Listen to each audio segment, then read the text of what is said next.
quieras. Gracias, Sergio, gracias por la presentación.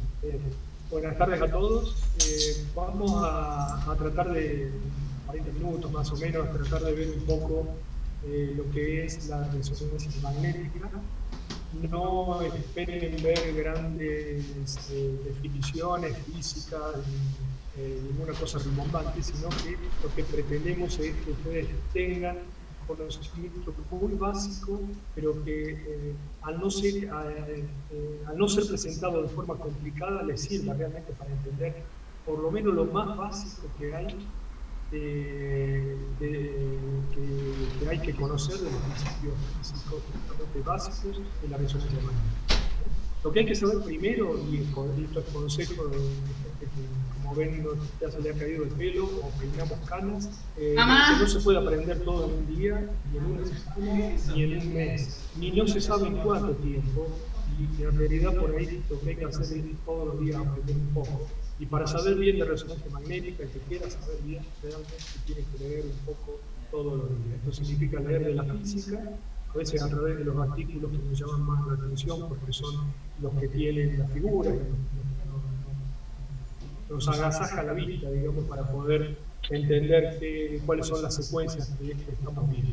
Entonces, por eso hay que estar atentos, no dejar nunca la atención de lado. Las variantes que tienen las imágenes de la resonancia magnética nos obligan a esto. Tenemos que cotejar la misma imagen en diferentes secuencias para poder sacarle un buen provecho a lo que nos está brindando el aparato. Le vamos a tratar de hacer recordar algunos conceptos que les sirvan de base. A partir de aquí, de lo que ustedes vean, la pretensión es que tengan esa plataforma para arrancar, despegar, volar, como quieran llamarle, para poder adentrarse más profundamente en lo más complicado que son secuencias avanzadas y todo lo que tienen actualmente la resonancia magnética. Y siempre pensar en la forma simple, porque uno se cree que esto es todo complicado, pero miren, y uno se dice, ¿cómo alguien imaginó que se podía ver algo haciendo resonar un átomo, ¿no? Bueno, hay que pensar en la forma simple, en la que alguien concibió de alguna manera a la resonancia magnética. ¿Quiénes fueron los pioneros? Miren, la gente, los primeros físicos que investigaron sobre la resonancia magnética fueron Felix Bloch y Edward Purcell, que descubrieron esta posibilidad de manifestar imágenes por medio de la resonancia en el año 1946, que empezó como una especie de electroforesis para ver las proteínas, pero tuvieron que pasar muchos años, casi 30 años, porque recién en la década del 70 se pudieron obtener las primeras imágenes médicas. De ahí esta foto muy deteriorada, pero es la foto de los médicos científicos que trabajaron, e ingenieros que trabajaron para producir este aparato, ese tubo con ese agujero dentro de un imán para poder producir imagen. Entonces, lo que vamos a ver es, vamos a tratar de identificar de dónde proviene la señal, definir esencialmente qué es el T1 y el T2 y la secuencia principal, que es el equineco, y la recepción de información de la imagen. Entonces vamos a tratar de hacer una metáfora con la cocina. Todo se parece a una cocina con ingredientes especiales, con un chef que tendríamos a hacer nosotros, los médicos radiólogos. Cuando uno recibe el aparato de resonancia magnética, o se sienta frente al monitor para evaluar o para empezar a ver imágenes de un paciente, se pregunta qué será todo esto que estoy viendo y de qué manera se produce la imagen para que me sirva a mí para un diagnóstico correcto. Entonces yo les voy a tratar de hacer fácil la resonancia magnética, o casi, con algunas modificaciones. Esto es además un libro que hace muchos años ha sido publicado por un laboratorio, que era el laboratorio Sherin, y el autor es el profesor del doctor Sherin, que trató de hacer un librito bastante ameno, simpático y divertido para aprender la resonancia magnética. Entonces, con un poco de él y un poco de algunas otras ocurrencias, vamos a tratar de hacer que esto sea un poquito divertido para el aprendizaje. Muchos de los esquemas que están sacados de este libro, creo que está disponible incluso en internet, se lo puede se llama así, IRN hecha fácil, o fácil. Veamos primero entonces, para comenzar, el ABC. El ABC o el RMN. ¿Qué significa RMN? Significa la R de resonancia, la M de magnética y la N de nuclear, es decir, la capacidad de hacer resonar algún elemento de algo que se coloca dentro de un campo magnético de alta intensidad, y nuclear porque proviene del centro, del núcleo de un átomo, la señal, la energía que nos permite generar una imagen. Debido a que la palabra nuclear muchas veces planteaba del personal no físico, no médico, de que podía tener algún tipo de energía nuclear, como la cámara gamma, por ejemplo, y traía cierta reticencia en los pacientes. Hace unos años se dejó de usar la palabra, la frase resonancia magnética nuclear, y se dice solamente resonancia magnética o imágenes por resonancia magnética, como dicen los franceses y los norteamericanos. Pero RM está bien. Trataríamos de evitar entonces nuclear para no crear esta dualidad de concepto de que parece que le estuviéramos aplicando al paciente energía nuclear no sea. Bueno, cuando abrimos la caja entonces, o cuando nos sentamos frente al aparato de resonancia magnética, podemos encontrar muchas cosas, y lo más interesante es que podemos buscar ingredientes, igual que en una cocina, y tenemos que aprender a usarlos correctamente. Por un lado tenemos el mobiliario, que podemos hacer a la izquierda, nuestro mobiliario sería elegante, y la mesa donde está el paciente, y el sitio donde está el monitor y la computadora para generar las imágenes. Después tenemos las secuencias, que podríamos hablar de las picantes secuencias dentro de la cocina, y algunos condimentos especiales, que justamente serían algunas especias que podemos agregar para mejorar y tener una mejor calidad de alimento. Y el primer cocinero fue este señor que se llama Bohr, Niels Bohr, un físico danés, que vivió entre 1885 y 1962, quien fue el que describió el átomo con este modelo que vemos aquí a la izquierda, que se llamó, por supuesto, el modelo atómico de Bohr. Él describió al átomo de hidrógeno como un protón en el núcleo, que está ahí marcado con la cruz, y girando a su alrededor un elemento. En este modelo, creado por Bohr, los electrones giran en órbitas circulares alrededor del núcleo y tienden siempre a ocupar la órbita de menor energía, que es la que está más cercana al... ¿Por qué hablamos del átomo de hidrógeno? Porque en este átomo se basa la obtención de la señal, de la energía de la resonancia magnética, recordando que el hidrógeno forma parte del agua, y que el agua es uno de los principales componentes, la mayor cantidad de sustancias que tenemos en nuestro organismo. Aproximadamente 60 a 70% de nuestro organismo está compuesto por agua, por ende hay un montón, gran cantidad, millones de protones de hidrógeno en el mundo. Y el primer ingrediente, vamos a ponerle un poquito de pimienta, es y vamos a hacer un primer paréntesis. Es algo que dijo, una frase que se conoce de Bohr, en la que después de penar bastante porque querían reprobar una materia en la facultad, en la universidad, él les respondió finalmente a los profesores que ustedes me enseñaron a pensar. Esta anécdota es muy interesante, muy linda, está en internet, se ponen anécdotas sobre Niels Bohr, y ahí está el link donde pueden encontrar esa anécdota. En resumidas cuentas era que lo que estaban reprobando porque le habían hecho una pregunta acerca de cómo medir la altura de un edificio, y él buscó 5 o 6 maneras de medirlo diferentes, y nunca les dijo la más fácil. Y entonces, cuando finalmente lo aprueba, porque bueno, había logrado demostrar que se podía medir con su postura, le dijeron, pero ¿por qué no nos dijo la más fácil de entrar y se terminaba el problema? Y entonces él ahí le respondió, pero lo que pasa es que eso era muy fácil, ustedes me enseñaron a pensar.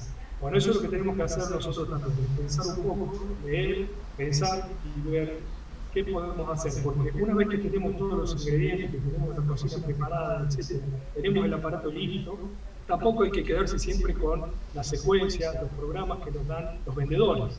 Muchas veces nosotros podemos modificarlo y obtener mejores cosas que las que incluso los diseñadores de las secuencias pueden haber hecho. Trabajar en ello también es muy importante, pensar en ello es muy importante. Para que tengan simplemente a partir de este primer ingrediente otra visualización de cómo se puede ver el átomo. No solamente están estos esquemas de Bohr, sino que hace unos años apareció también el modelo atómico de este otro físico que se llama Schrödinger, que nos permite ver como una especie de densidad del átomo de hidrógeno como si lo viéramos bidimensionalmente. ¿El gato de Schrödinger? Esta es la imagen que se puede ver de un átomo de hidrógeno. Pero ahora vamos a ponernos serios y vamos a tratar de trabajar y a conocer los principios fundamentales de la resonancia magnética. Recuerden las características del átomo. Recuerden que un átomo tiene generalmente un campo magnético propio, que se comporta como un magneto, como vemos hacia abajo a la derecha, donde se crea un campo que tiene una dirección norte-sur, como cualquier imán, digamos, ¿no? Y recordar que el átomo de hidrógeno está girando sobre sí mismo a partir de un eje determinado, en este caso longitudinal, y ese movimiento de rotación sobre su propio eje es lo que se llama spin en inglés, y de ahí está la base de la palabra o de la secuencia spin-eje, es decir, mostrar captar energía a partir de la rotación del átomo de hidrógeno, utilizando sirviéndonos de algunas otras energías, como vamos a ver más adelante, como es la radiofrecuencia. Entonces recordar el giro alrededor del eje, de su propio eje, por parte del protón, al igual que ocurre con la Tierra, que gira sobre sí misma, se denomina spin. Si ponemos este ingrediente en la olla, que vendría a ser el imán, ese agujero grande que tiene el aparato, vamos a ver que los protones que están girando al azar, como vemos aquí en el giro azaroso, donde las flechas están señalando en cualquier dirección diferente entre ellas, si se los pone dentro del imán, van a empezar a alinearse en el eje norte-sur del imán. Y van a ver que la posición de menor gasto de energía es la que va a tener un número ligeramente superior de protones que los que tienen más gasto de energía, que son los que se orientan, en este caso, hacia el sur del campo magnético. Esto origina que, lógicamente, como todo principio físico, las fuerzas que están antepuestas se anulan entre sí y van a quedar algunas libres que no están contrarrestadas por la otra. Se calcula que por cada millón de átomos de hidrógeno, 007, acuérdense de James Bond, del agente secreto 007 átomos de hidrógeno van a permanecer de pie, como vemos a estos cuatro señores de la derecha, mientras que los otros van a estar en un nivel de energía mucho más complicado, caminando boca abajo con la cara roja, entumecida por la circulación y con mucha dificultad para mantenerse en equilibrio a través de las manos, que no es lo mismo como estamos acostumbrados a hacerlo por los ojos. Entonces, esta diferencia de esos protones son los que nos van a determinar, nos van a permitir medir o detectar una determinada energía. Vamos a darle una pizca de precisión, una pizca de sal. Vamos a utilizar un segundo ingrediente, que es la precisión. El segundo ingrediente nos va a mostrar también cómo se mueve el protón alrededor del eje central de ese campo magnético. Es decir, que tenemos al protón rotando sobre sí mismo, pero al mismo tiempo está rotando alrededor del eje de ese campo magnético al que lo hemos sometido. Entonces, como ven a la derecha, se va a formar una especie de trompo, que cuando tiene alta velocidad va a estar bien vertical, cuando va perdiendo velocidad, cuando lo hacemos girar, primero va a estar bien vertical y luego poco a poco, a medida que pierde velocidad, se va a ir cayendo hacia el plano horizontal. Entonces, de acuerdo al momento en que lo tomemos al protón, conjunto de protones, vamos a ver si esta precisión, adelanto unos conceptos, si esta precisión está en fase o está fuera de fase, para que podamos obtener y ver la energía de manera de poder también medir. Esta precisión tiene una frecuencia conocida y hay un ayudante del cocinero Bohr que se llamó Joseph Larmor, un físico y matemático irlandés que vivió en 1942, nació en 1847, y que creó la ecuación que lleva su nombre, la ecuación del átomo, y que vendría a ser entonces un ayudante del principal cocinero que vimos hasta ahora, que es el señor Roth. Entonces, esta frecuencia de precesión está mostrada aquí en la fórmula a la izquierda, es igual a la constante de giro magnética multiplicado por la intensidad del campo magnético. Como la intensidad del campo magnético la podemos medir y la constante giro magnética del protón de hidrógeno la conocemos, podemos sacar bien cuál es la frecuencia de precesión que va a tener el protón en un determinado campo. Y esto se sabe que la constante giromagnética del protón de hidrógeno es de 42,5 MHz para un campo magnético de 1 Tesla. En Tesla son 42,5 MHz la constante de giromagnética. Muy bien. Ahora vamos a tratar de ver un poco más en profundidad, a ver si podemos atrevernos a ver un poco más de lo que están produciendo los protones exitosos. Muy bien. Entonces sabemos que tenemos un protón que está girando sobre sí mismo, que lo pusimos en un campo magnético para que giren todos en algún sentido, en el sentido norte o en el sentido sur del campo magnético, y que los que están superpuestos, enfrentados entre sí, se anulan y se crea entonces una sola fuerza magnética, una sola fuerza que tiene una determinada dirección, y de esta manera, si colocamos en un sistema de vectores de Z, X e Y, vamos a tener una flecha. Esta flecha es lo que se denomina vector y es la que nos va a mostrar la intensidad y la dirección de una fuerza determinada, en este caso de una energía. Esto nos va a permitir describir, el vector nos va a permitir describir el movimiento del protón y generar de esa manera gráficos que ayuden a la interpretación de la formación de la señal y de la señal. 42. En un campo de un Tesla, entonces, como dijimos, los protones de hidrógeno precesan 42 millones de veces por segundo. 42 millones de veces y un poquito más por segundo, porque es 42,5. ¿De acuerdo? Muy bien. Y vamos a ver que, como les dije recién, hay momentos de precesión diferentes. Si vemos en la parte izquierda del ejemplo, vamos a ver 5 protones que están orientados hacia la parte inferior del eje de la Y, y unos 9 protones que están por arriba.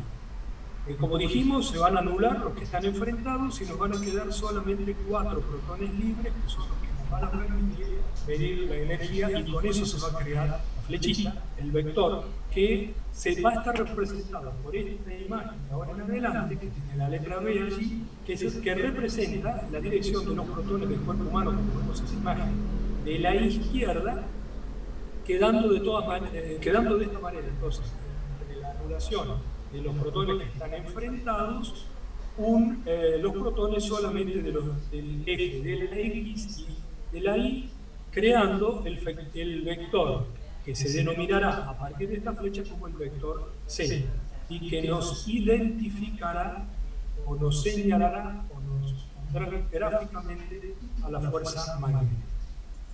Muy bien. Tenemos que tener en cuenta que esta fuerza no puede medirse porque está en la misma dirección, es decir, se encuentra paralelo al campo magnético.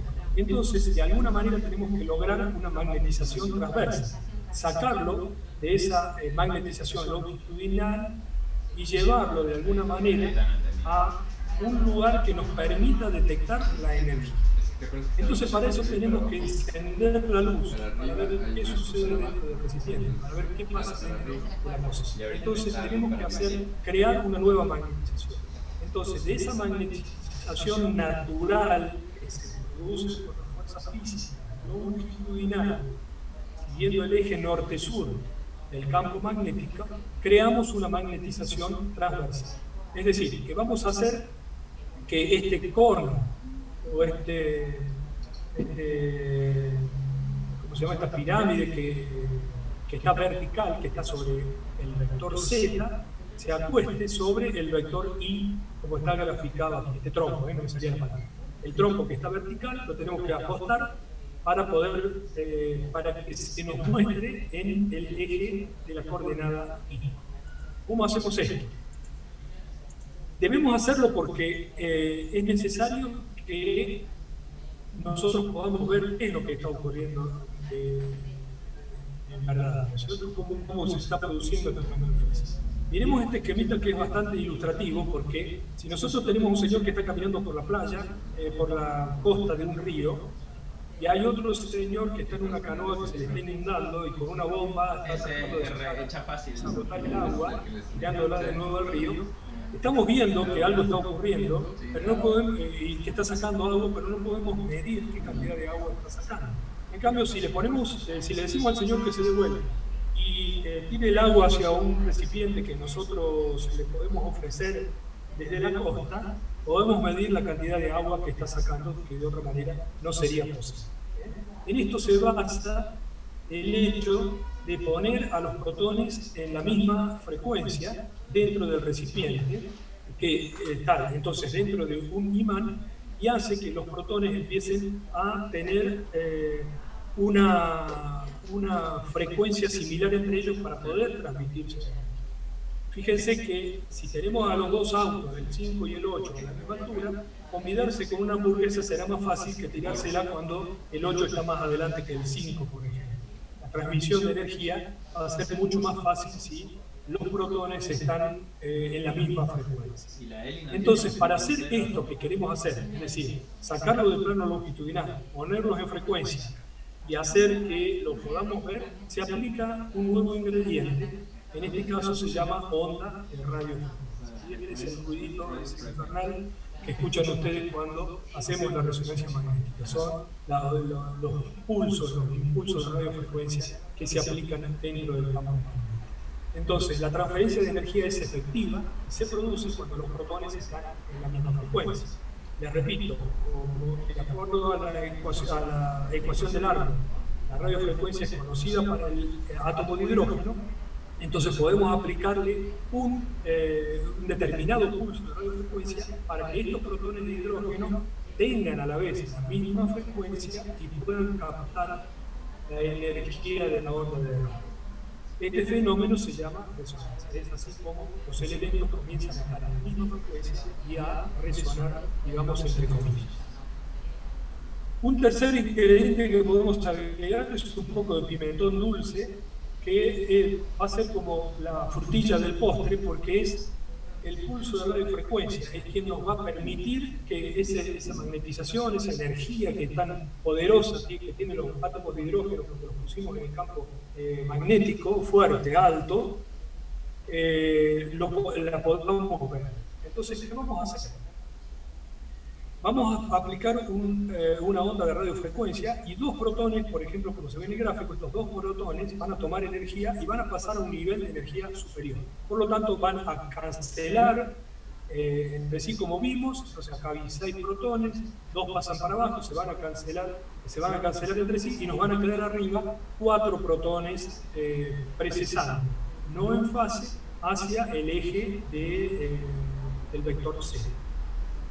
Cuando aplicamos el pulso de radiofrecuencia, entonces, ¿qué hacemos? Al perder protones que están procesando hacia el polo norte, vamos a hacer que este vector pierda energía y por lo tanto se lo va a ver mucho más pequeño que si lo dejáramos sin aplicar ninguna energía extraña.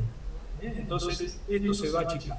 Lo que va a hacer es, entonces, estos protones van a hacer que el vector Z disminuye de altura. Pero además, ¿qué es lo que sucede? Los protones dejan de tener direcciones aleatorias y se van a mover al compás sincrónicamente, es decir, que van a estar en fase. Esto pasa como sería el domador con el látigo en un circo, en el que obliga a estos queridos ositos, estos simpáticos ositos, a tener la misma posición en determinado momento, principalmente cuando pasan a la altura de donde se encuentra el látigo.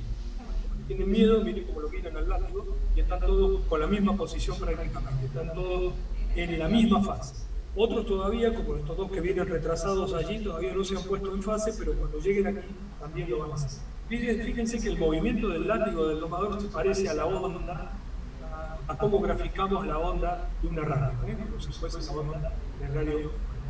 Al estar en fase, y ahora les voy a mostrar cómo es en el gráfico, cómo se ponen en fase, da por resultado la aparición de un vector magnético orientado hacia el lado que señalan los protones precisamente. Esta dirección es transversa y entonces surge la magnetización transversal.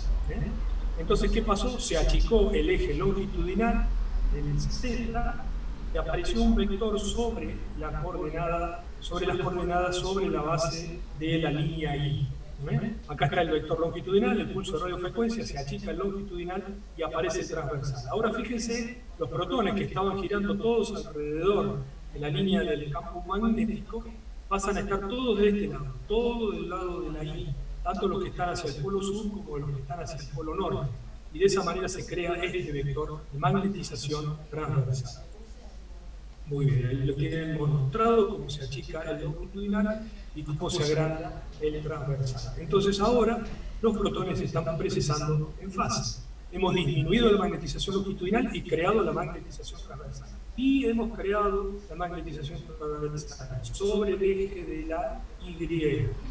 Hemos creado ese vector que nos permite, juntos y acostados, hacer la inversión de la precesión, llevarla todo para el eje de la Y, y de esta manera nos permite ver la energía, medirla y recibirla, como vimos recién que hacía el señor que le mostraba el balde para poder recolectar el agua.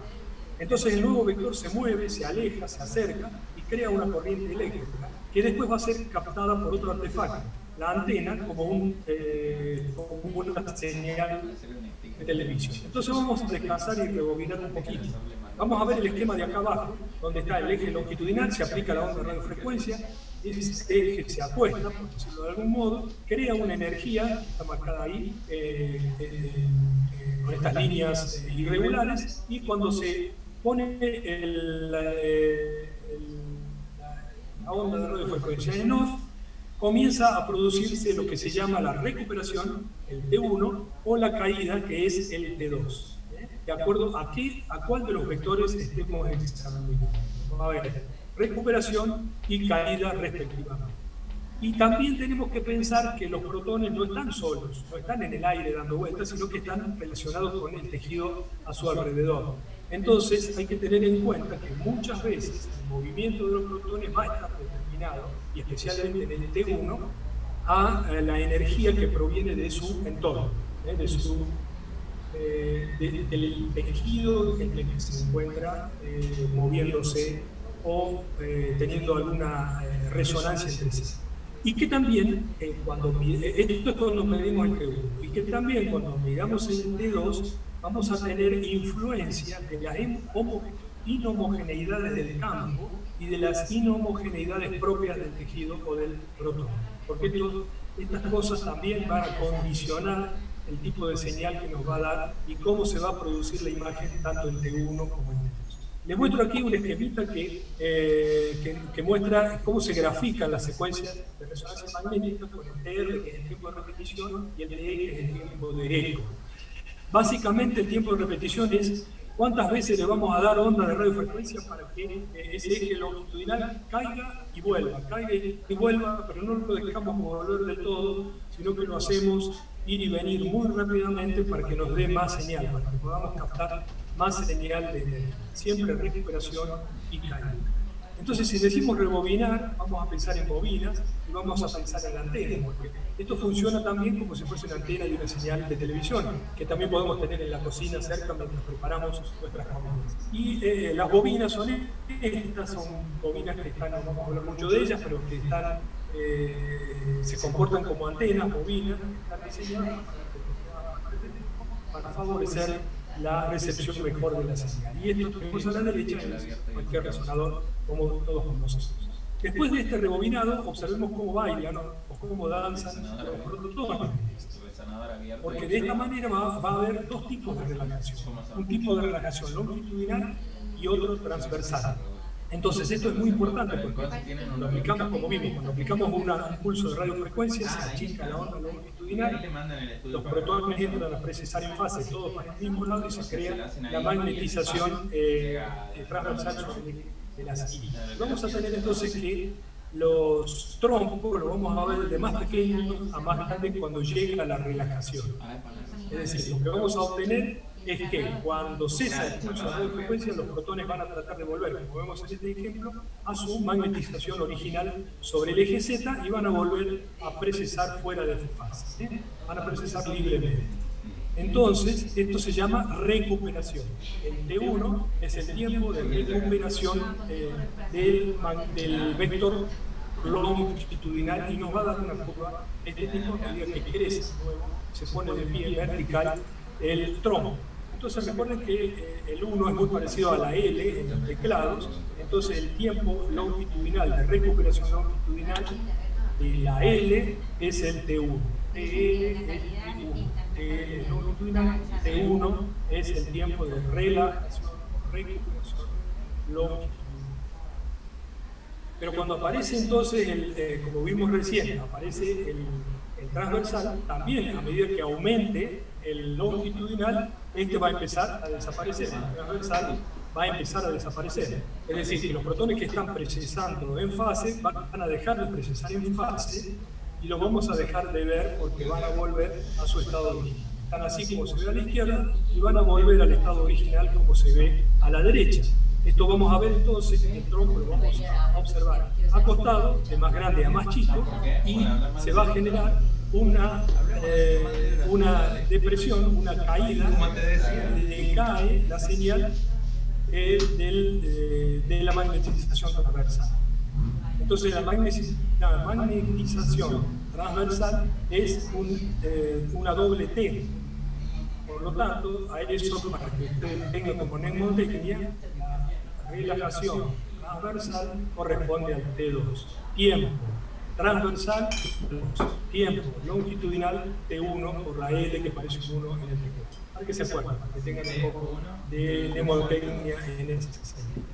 Entonces fíjense de nuevo cómo ahora no estamos evaluando el longitudinal, sino el transversal, que lo hicimos hacer muy grande al acostarlo sobre el eje Y, y luego le sacamos el pulso de radiofrecuencia y automáticamente vuelven a la posición de reposo. Y vamos a ir perdiendo la visualización de esa magnetización transversal. Entonces la curva que obtenemos es este tipo de curvas, que se llaman curvas de relajación de T1 y T2, y que son diferentes que podemos hacer. Si usamos el ejemplo de un esquiador que con sus esquíes trata de subir a la montaña para después bajar y deslizarse rápidamente por la misma, esto nos muestra cómo se cocina cada una de las curvas. El T1 es mucho más lento, empezamos viendo poco y terminamos viendo mucho, y el T2 es mucho más rápido. Ven que caen más rápido como se ve aquí, tanto en la curva como en el dibujito de la nieve. Empezamos viendo mucho y terminamos viendo poco, con más facilidad, porque la relajación transversal es mucho más rápida. Vamos a ver ahora algunos conocimientos rápidamente. ¿Cuánto dura el tiempo de relajación? En el T1 tenemos más tiempo para ver que en el T2, pero todo depende de los tejidos. El T1 es más largo que el T2, es 2 a 10 veces más largo, y tiene una duración aproximada de 300 a 2000 milisegundos. El T2 dura entre 30 y 150 milisegundos. Ahora, es muy importante recordar esto. El T1 es el tiempo transcurrido cuando se ha alcanzado el 63% de la magnetización longitudinal original. O sea, la relajación que recupera el 63% de la magnetización original. Mientras que el T2 es el tiempo transcurrido para que esa magnetización transversal haya perdido el 37% de su valor original. O sea, cuando hemos perdido el 37%, cuando se ha achicado ese vector transversal, ahí hablamos del tiempo T2. Recuerden que la grasa y los sólidos tienen un T1 y T2 más corto, y que los líquidos y el agua tienen el T1 y el T2 más largo. Y si ya que estamos con el tema culinario, es lo mismo, esta diferencia entre T1 y T2 es lo mismo que preparar el cóctel. Líquido agua es lento, tienes que prepararlo, ingrediente, que batir, y se lo toma lentamente porque si tiene alcohol sobre todo nos vamos a emborrachar muy rápidamente y no lo vamos a disfrutar. Pero si preparamos una hamburguesa, digamos que ya tenemos la hamburguesa lista, le ponemos lechuga, todos los condimentos, la preparamos muy rápido y también la comemos muy rápido. Y esto representa la grasa, bien gordita, bien hamburgueseada. La grasa tiene un T1 y un T2 más corto porque el agua no se siente tan reposo.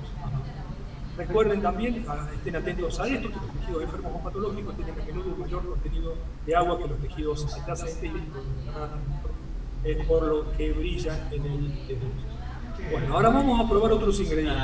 Hay otros factores que influyen en el T1, como les dije recién, y en el T2. El T1 depende del tejido, de la estructura y de la piel, o sea, del intercambio de energía térmica entre los protones y el material o el tejido o las moléculas que lo rodean. Cuando el medio está formado por líquidos, es difícil para los protones liberarse de energía porque las pequeñas moléculas del agua, ustedes saben, se mueven muy rápidamente. Y la grasa tiene un T1 corto porque los enlaces de carbono en los extremos de los ácidos grasos tienen una frecuencia similar a la del agua y por eso la transmisión de energía entre ellos es más efectiva. Entonces el agua en el T1 va a ser hiposeñal negra y la grasa va a tener hiperseñal y se va a ver blanca. Como les dije recién, el T2 depende de las inhomogeneidades del campo magnético y de las inhomogeneidades del propio tejido. Aquí las moléculas de agua se mueven muy rápido, también por supuesto sus campos magnéticos fluctúan rápidamente, sin diferencias netas de campos magnéticos. De modo que los protones aquí quedan acompasados largo tiempo, y esto hace que en el T2 el agua sea blanca. Están acompasados más tiempo y dan más señal que el resto de los tejidos. Igual le pasa a la grasa, que por la frecuencia del árbol sigue acompasado más tiempo y también se ve blanca en la secuencia del T2 convencional. No estamos hablando de la saturación. Entonces recuerden que el T1 es más largo que el T2, el T1 varía con la intensidad del campo magnético, es más largo en los campos magnéticos más extensos, que el agua tiene un T1 largo y la grasa tiene un T1 corto, y que el T2 del agua es más largo que el T2 de los líquidos impuros que contienen moléculas más grandes. Esto hace que por ahí cuando vemos un quiste ceroso tenga más señal que un quiste que tiene contenido, por ejemplo, mucinoso.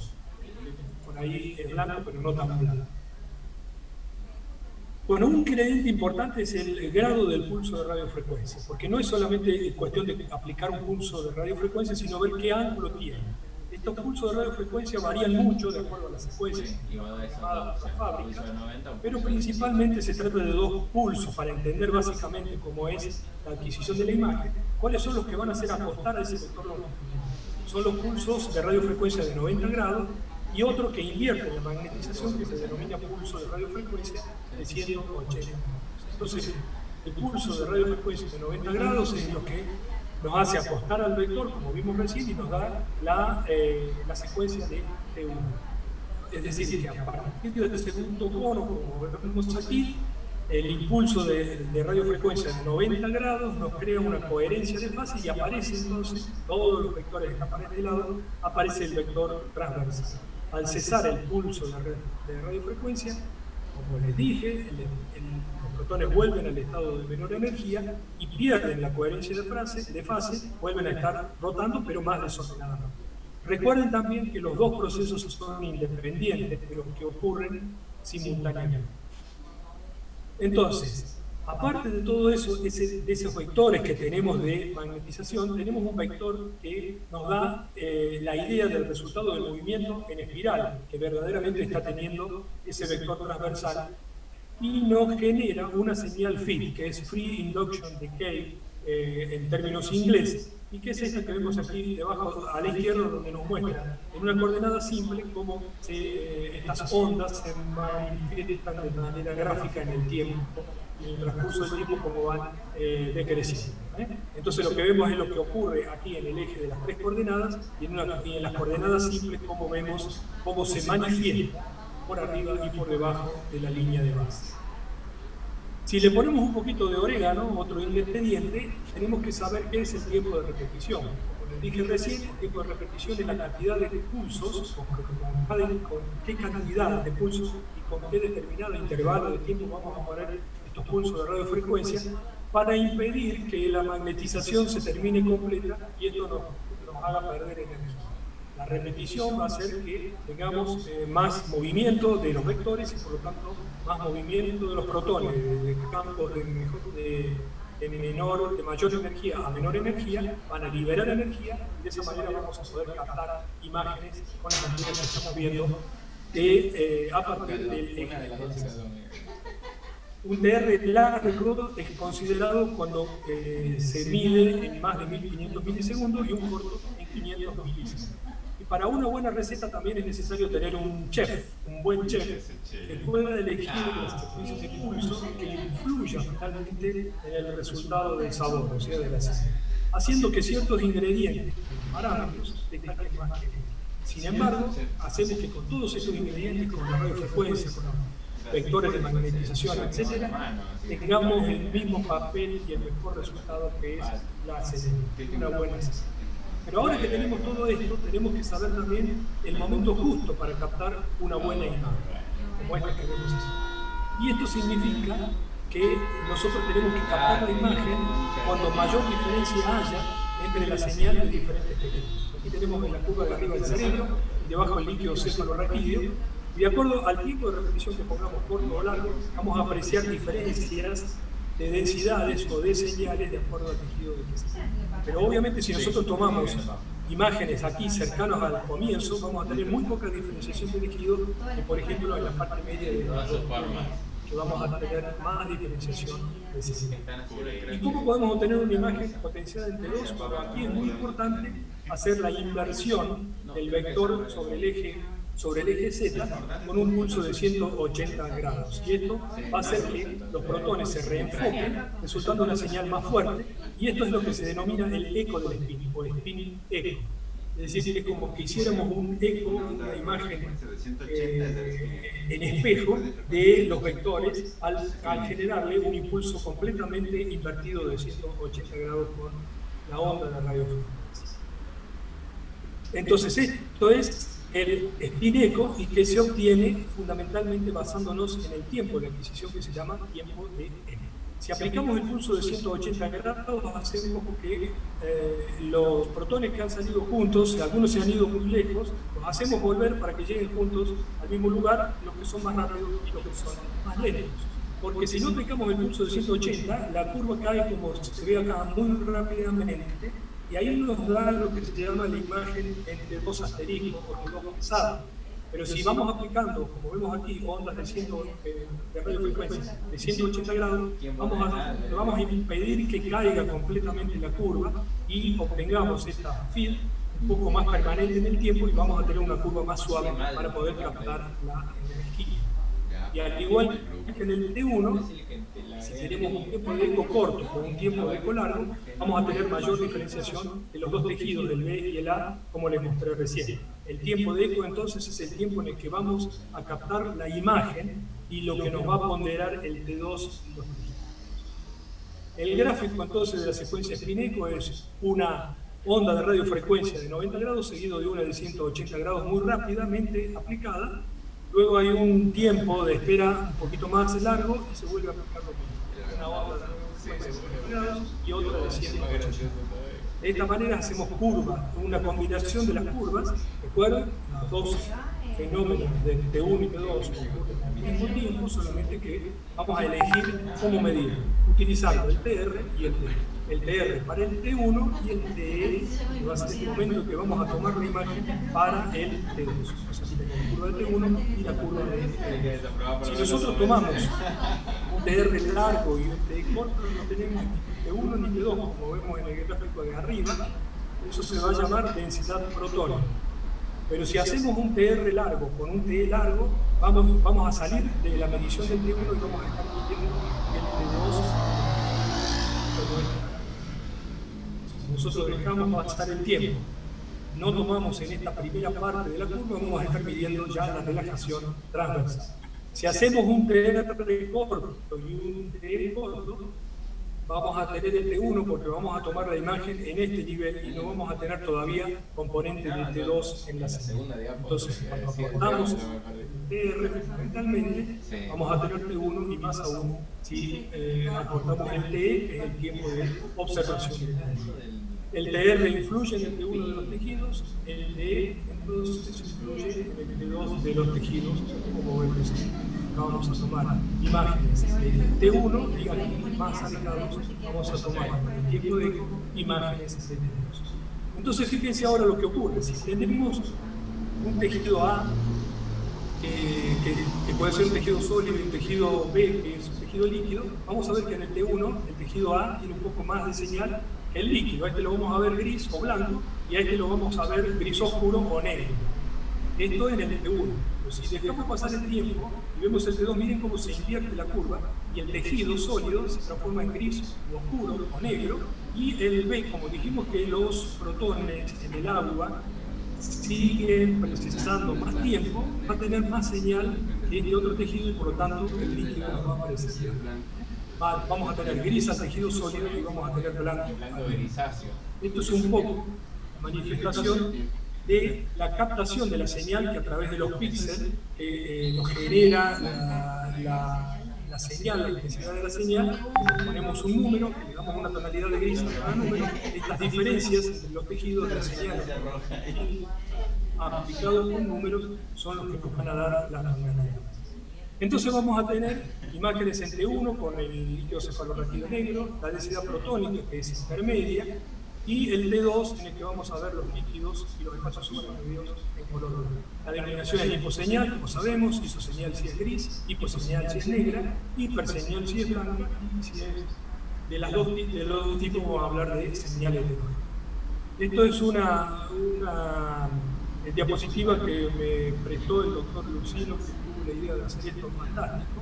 Puso varias frutas y las hizo resonancia magnética entre T1 y T2 para mostrar cómo, de acuerdo a cuál es la composición de estas frutas, cómo se ve la señal de T1 y T2 por cada uno. Aquí tenemos el lípido representado por la banana, que es prácticamente blanco en las dos secuencias. Tenemos el kiwi, que es muy proteico y se lo ve más o menos isotenso o intenso en T1, de acuerdo a los kits mucinosos, y en el T2 se lo ve también blanco. Eso hay que pensar también. Cuando es fibroso como la manzana, aparece más bien con hiposeñal tanto en T1 como en T2, y cuando es líquido como la naranja, se ve negro o gris oscuro en el T1 y blanco en el T2. Para que ustedes vayan teniendo idea.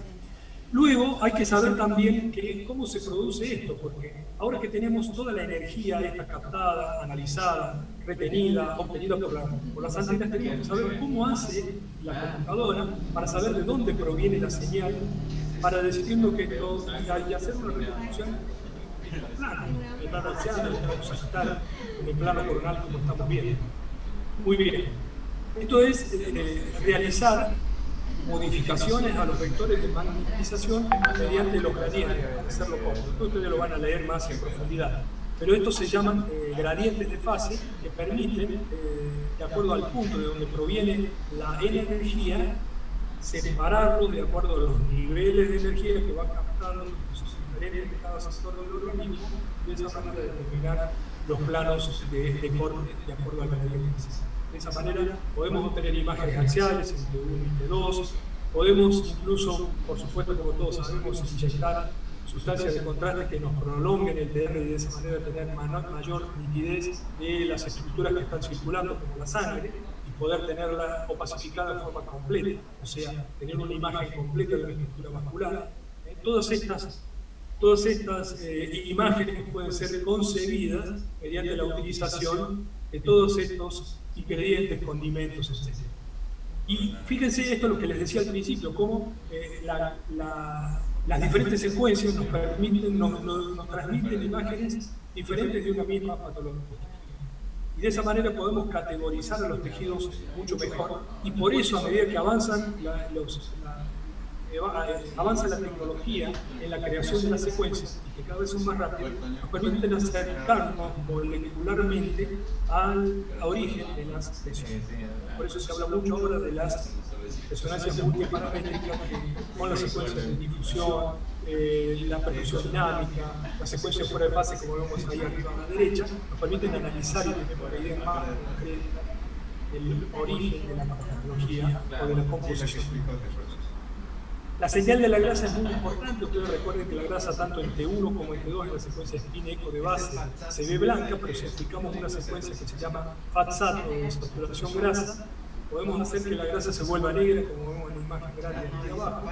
Lo que tenemos aquí es una ampolla de agua para mostrar el lipoma, que se ve ahí en la imagen del medio, que se ve, la ampollita se ve negra porque es líquido del T1, y se ve blanca en las dos secuencias de T2. Sigue siendo blanca en la T2 con saturación grasa y líquido, igual que el líquido cefalorraquídeo, pero la grasa se ve negra.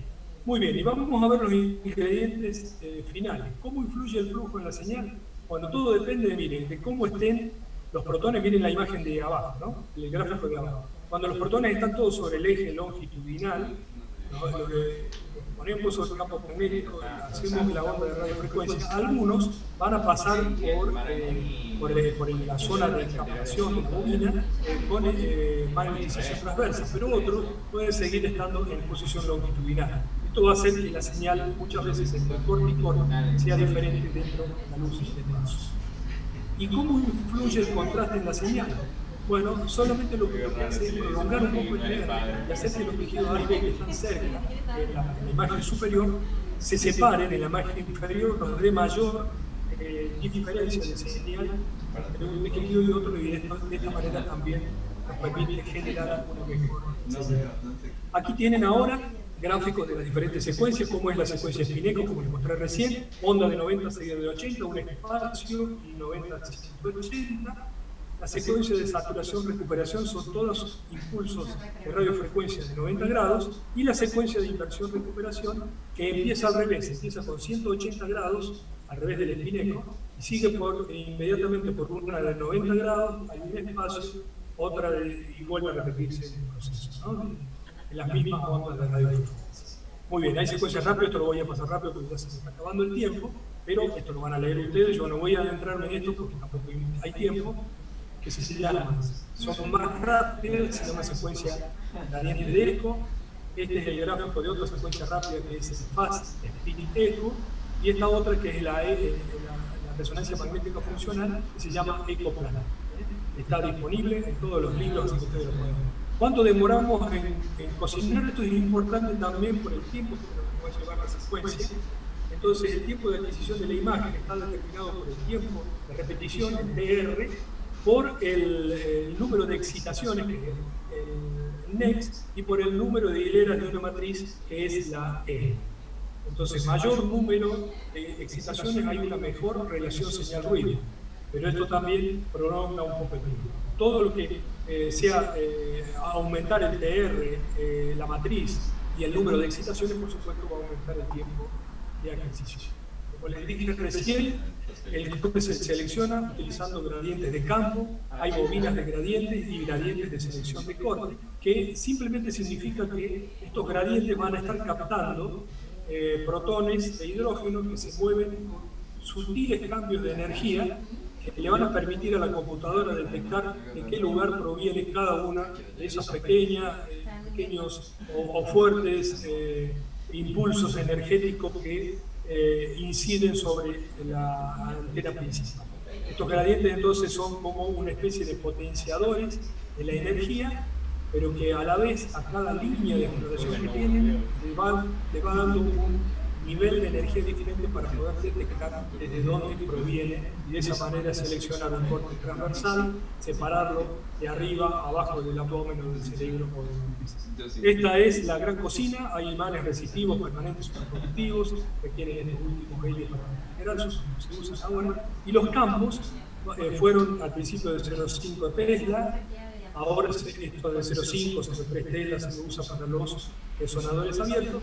Hemos llegado ahora hasta los 7 Tesla, los que se están utilizando más ampliamente para evaluar el organismo son de 3 Tesla, pero ya hay hasta de 7 Teslas de manera experimental.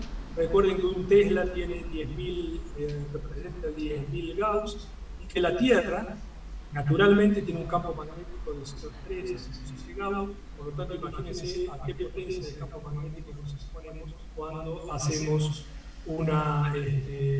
cuando nos ponemos dentro de una bobina, de un magneto, de una resonancia magnética. Muy bien, aquí tienen los aparatos, hay una serie de bobinas, cada marca tiene sus bobinas preferidas. Y aquí les muestro, para que piensen rápidamente, esto es una secuencia axial del abdomen superior. Rápidamente, T1, T2. Mírenla, líquido cefalorraquídeo blanco, grasa blanca. Esto es una secuencia T2 del abdomen.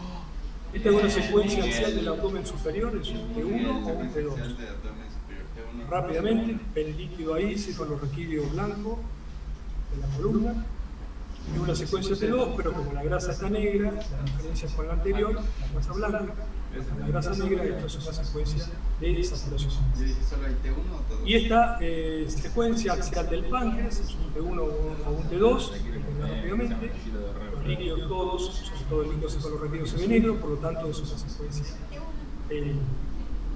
Conceptos muy básicos, muy, creo que fáciles de entender. Les recomiendo que lo busquen este librito, porque realmente leerlo un par de veces ayuda bastante a decir, bueno, ahora tengo la base para saber un poco de los principios físicos de la resonancia magnética. Así que espero que ahora, después de haber escuchado esta presentación, no estén así llenos de preguntas, sino llenos de alegría, o que no pongan la cara de este bebé, sino la alegría de esta niña, haciéndose la Marilyn Monroe ahí. Les agradezco por la atención, espero que les haya servido, y bueno, como va a quedar grabada la clase, ahí la pueden volver a escuchar, repasar algunos conceptos, y por supuesto que tienen muchos cerca y otros, si no, a través de los emails o los contactos para contestarles preguntas o todo lo que necesiten. Muchas gracias. Bueno, Albertico, no sé si quieren hacer alguna pregunta o algún comentario, y si no, creo que andamos justo con el tiempo. ¿Sí? Genial, Alberto, muy linda la explicación de la resonancia magnética. Como vos bien dijiste, esto es una presentación del tema. Hay que leerlo, lleva mucho tiempo leerlo. Lleva tiempo, la verdad, pero bueno, debemos conocer nuestras herramientas. Nosotros somos artífices de nuestros diagnósticos, y debemos conocer la secuencia, debemos conocer la tecnología, debemos conocer los artefactos, debemos conocer cómo mejorar ante una eventualidad, y bueno, eso nos va a diferenciar de lo que nosotros denominamos los radioaficionados, que son aquellos que hacen una radiología, digamos,